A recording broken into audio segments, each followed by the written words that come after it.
One. Greetings. My name is Matthew Kanowski, and I currently undertake study in clinical exercise physiology at the University of New England.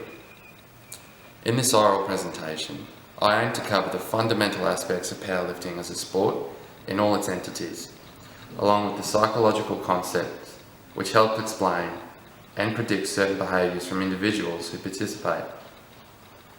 This subject is of great interest to myself, as sport is with me, and like many other young Australians, it was an integral part of my upbringing. It is no secret that in our Australian culture that we hold sport, physical activity and physical appearance all in high regard. To define powerlifting itself, it is best explained as an extremely intense individual sport where a person participates in 3 separate lifts. These are the bench press, the deadlift and the squat. 3 attempts are allowed for each lift, where the participant chooses a preset weight to attempt. Usually, it is recommended to save the heaviest lift for last.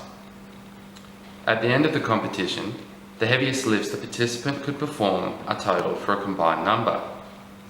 The participant with the highest total wins. So for example, if a participant set numbers of 120 kilograms for the bench press, 260 kilograms for the deadlift, and 230 kilograms for the squat, the participant would then have a total of 610 kilograms. Often is the case that powerlifting is confused with Olympic weightlifting, strongman competitions, and even bodybuilding. For this reason, it is imperative to have a clear and concise understanding of the rules and processes that occur in competitive powerlifting. For one to better themselves as a powerlifter, there are varying training programs and principles in place for participants. However, one main aspect all effective training programs will share is the incorporation of progressive overload. Progressive overloading refers to small increases in weight from each training session, with the emphasis on forcing the musculoskeletal system to coherently adapt. A well-known concept to explain this phenomenon is called Wolff's Law, which states a bone in a healthy person or animal will adapt to the loads under which it is placed. In terms of muscle growth, hypertrophy, which refers to the increase in volume of tissue cell, is the explanatory concept. Hypertrophy in the muscles is achieved mainly through eccentric and concentric contraction of muscle fibres, whilst experiencing external resistance or force. As powerlifting requires a maximal level of physiological and psychological activation, it is important to try and ascertain a corresponding level of arousal. Some theories regarding arousal suggest that arousal levels should be kept to a moderate level. And for some, or even most sports, this may be the case. However, powerlifting is relatively unique, as it does not have to cope with such determining factors, such as a sport like tennis might have. Environmental factors do not change in powerlifting, however, and thus do not require the extended periods of pre-motor phases. This, in turn, can allow for heightened arousal levels, as having these levels are likely to compromise the pre-motor period of cognitive application, which is vital in tennis and other sports. One main psychological factor which can influence the performance of powerlifters is the participant's individualised zone of optimal functioning. The concept of individualised zone of optimal functioning was put forth by Hannon in 1997.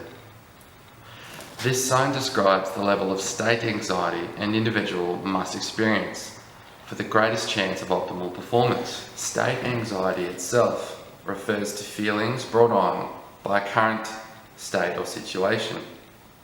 It is the right now type of anxiety. This is not to be confused with trait anxiety, which attributes to a personality disposition that is stable over time. So in other terms, some athletes benefit greatly from typical butterfly in the stomach feeling, whereas others benefit from a more relaxed approach, depending solely on the individual.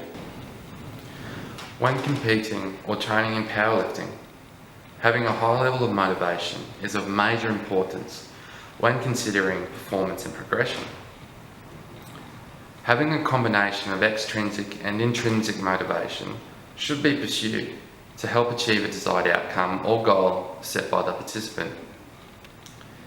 In this case, intrinsic motivation usually refers to the immense elation of breaking your own personal best and/or noticing a distinct improvement in ability. Extrinsic motivation can be attributed to a number of elements, such as the encouragement of training partners, rewards such as trophies and other prizes, and qualification of further and more elite events. In Australian culture today, sport and physical activity is a large part of our day-to-day lives. Now, with the extensive background of research in the field of sport and exercise science, we can determine that it is positively correlated with our physical and psychological well-being. To be put in the most simplest of terms, training and competing in powerlifting made me happy, and it made me stronger and it made me healthier. So it is important to keep encouraging participation in physical activity and sport on an individual and communal level. Thank you.